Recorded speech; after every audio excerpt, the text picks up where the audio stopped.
Olá, retornamos neste último bloco do Conexão Legal, falando a respeito das eleições agora de outubro. Esse é o primeiro programa de uma série de 2 que o Dr. Anderson Pomini gentilmente veio até o nosso estúdio para explicar para você aí de casa um pouquinho mais sobre as eleições e para deixar todo o cidadão informado e up-to-date do que está acontecendo em todas as questões eleitorais, no que tange a legislação e também as inovações dessa legislação.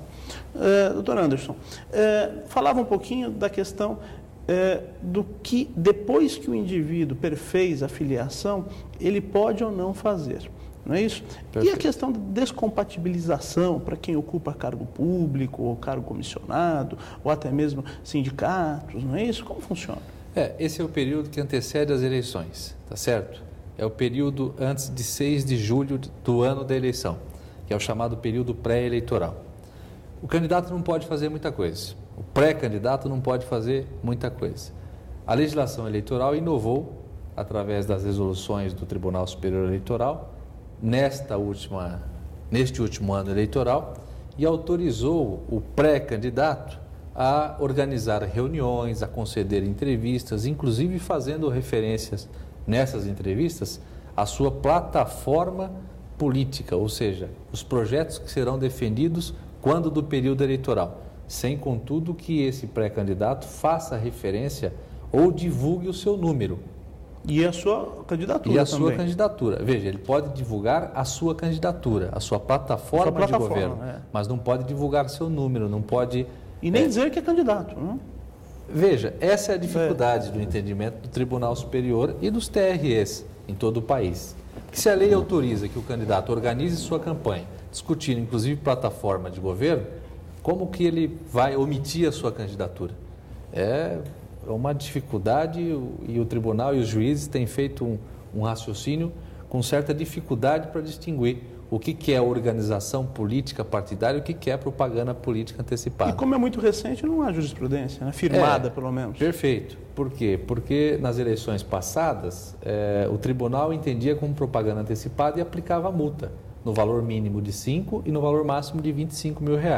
Nós temos aí diversos exemplos, inclusive o presidente da República, que foi multado por 6 vezes por propaganda antecipada. Sim. Isso por destacar os méritos da sua candidata, Sim. que à época não era candidata. Aliás, tem até o caso do blog, da Dilma, não é isso? Como é que funciona a questão da internet? A internet está liberada até que ponto? Esse tema, a internet, está um pouco mais para frente também na nossa programação. Mas hoje a internet, ela é, do ponto de vista legal, totalmente liberado o seu uso, sem qualquer limitação, com algumas exigências, porém. Por exemplo, o candidato poderia ou poderá enviar mensagem aos seus eleitores a um cadastro que já faça parte do seu banco de dados. Isso é uma coisa difícil de se mensurar, não? Utópica, do ponto de vista prático, real, utópico, tá certo? Porque a Justiça Eleitoral não tem como fiscalizar. Quem fiscaliza, na verdade, é o outro candidato ou o cidadão, que tem um papel fundamental no ano da eleição, que é o papel da fiscalização, tá certo? Agora, o candidato pode enviar mensagens sem qualquer limite, contanto que faça para os seus já cadastrados, e nessas mensagens deverão constar uma opção para o descadastramento. Um link. Perfeito. Caso não queira mais receber esta mensagem, clique aqui. E o candidato tem que descadastrar num período de 24 horas sob pena de multa de R$100, R$120 por mensagem enviada duplicada sem autorização do eleitor. E esse é o limite. É difícil do eleitor provar que se descadastrou, né? É difícil. A verdade é que essa questão de internet é muito nova. Pela primeira vez o tribunal arriscou em disciplinar ou exigir alguns requisitos para o uso da internet. Melhor que se faça assim, porque havia uma grande onda no Tribunal Superior Eleitoral que pretendia acabar com o uso da internet em propagandas políticas eleitorais, o que é um absurdo. Seria uma censura descabida. Total. Então, hoje, na prática, pode tudo, com alguns limites. Claro, respeitados os princípios constitucionais, tem o direito de resposta que é concedido ao candidato, inclusive, na mesma proporção que foi utilizado para a ofensa, quando houver. Hoje, na internet, aplicam-se os mesmos princípios constitucionais que defendem a garantia. Mas a propaganda na internet é proibida, né? Você não pode comprar um espaço, por exemplo, em um determinado site que tem um número de acessos muito grande. A propaganda tem que ser espontânea. Sim. E gratuita. Tá. Não pode ser cobrada de forma alguma. Tá. Mas um grande site, por exemplo, pode doar? Por exemplo, nos Estados Unidos existe uma cultura dos jornais, das TVs, apoiarem determinados candidatos a presidente, por exemplo. Por exemplo, a Fox é uma republicana medonha até, ofensiva, né? E eles declaram o apoio e fazem aí... Até o noticiário nos Estados Unidos ele é focado de acordo com o favorecimento daquele candidato que eles apoiam. No Brasil, isso seria inconcebível, né? No Brasil, a grande preocupação é que nós temos aí os grandes portais, assim como nós temos os grandes canais de televisão. A preocupação é que esses canais, esses portais se unissem e definissem o candidato de sua preferência. Sim. Tá certo? É uma preocupação do ponto de vista legal, do ponto de vista do espírito dessa lei, até razoável. Tá certo? Porque nós sabemos que um veículo de comunicação como a Globo, por exemplo, poderia definir um candidato. Tem uma força muito grande. E poderia definir a eleição, o resultado das eleições, né? Então, o espírito da lei, da nossa análise, da análise dos especialistas do direito, é bem-vinda. Sim. A questão da convenção político-partidária, como ela se estabelece? Ainda nesse período eleitoral, depois que o candidato se organiza, começando a formar suas bases, discutir suas plataformas de governo, ele tem que se preparar para a convenção política partidária.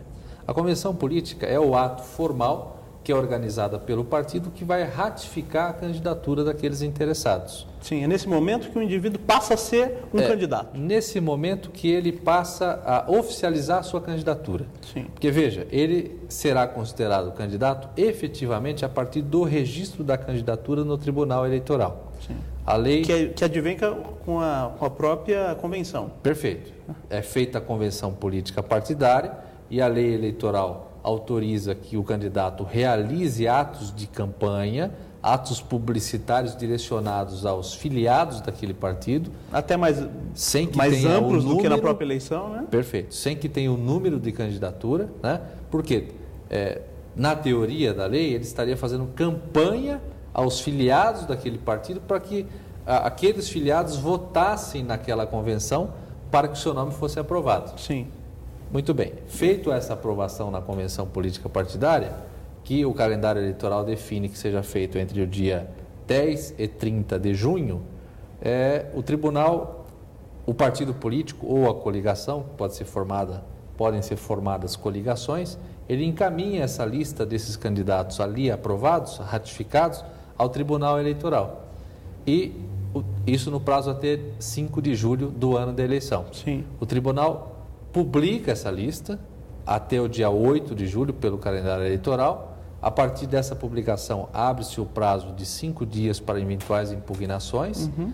Isso pode ser proposta pelo Ministério Público ou por qualquer outro candidato. Cidadão não. Cidadão não. Cidadão não. Ministério Público, candidato, partido político ou coligação. Tá. Abre-se o prazo de 5 dias.